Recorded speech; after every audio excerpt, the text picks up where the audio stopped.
Kemudian Syekh kata di sini Allah Subhanahu Wa Taala Maha hidup dan juga Allah Subhanahu Wa Taala Maha mengetahui, alimun.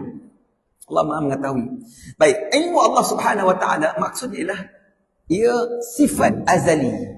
Dan sifat azali ini dia tertakluk dengan segala perkara secara luasnya. Tidak ada kecualian. Dalam bahasa Arab dia panggil apa? Al-ihatah.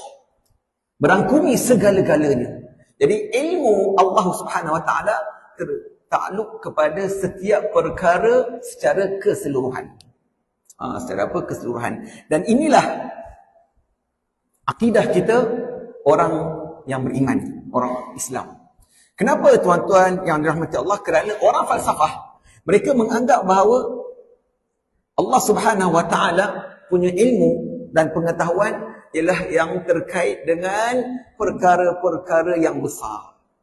Yang kecil tidak menyeluruhi. Itu adalah kafir. Itu adalah akidah kufur. Bithalathatin kafara al-falasifatul ida. Bithalathatin kafara al-falasifatul ida.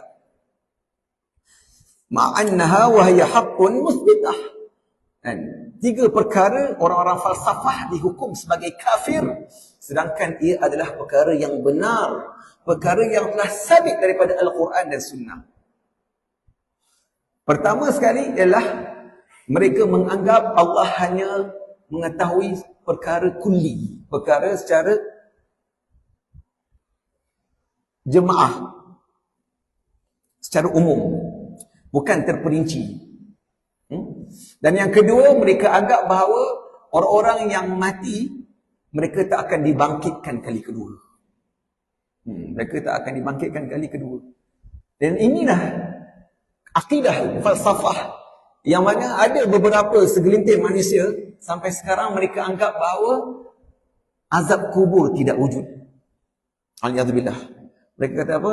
Azab kubur tidak wujud. Sedangkan Allah Subhanahu Wa Taala firman, "Tu'ti ukulaha kulla hinin bi'izni rabbiha wa yadribu Allahu al-amthala lin-nasi la'allahum yatadhakkarun. Wa mathalu kalimatin khabithah ka syajaratin khabithatin ijtathat min fawqi al-ardi ma laha min qarar."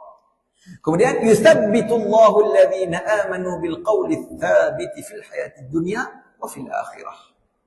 Allah Subhanahu Wa Taala akan kekalkan perkataan la ilaha illallah bagi orang yang beriman di dunia dan di akhirat. Maksudnya ulama kata di dunia iaitu di alam barzakh. Di alam barzakh. Di alam barzakh. Allah ya Rasulullah, Allah ya Habib Allah.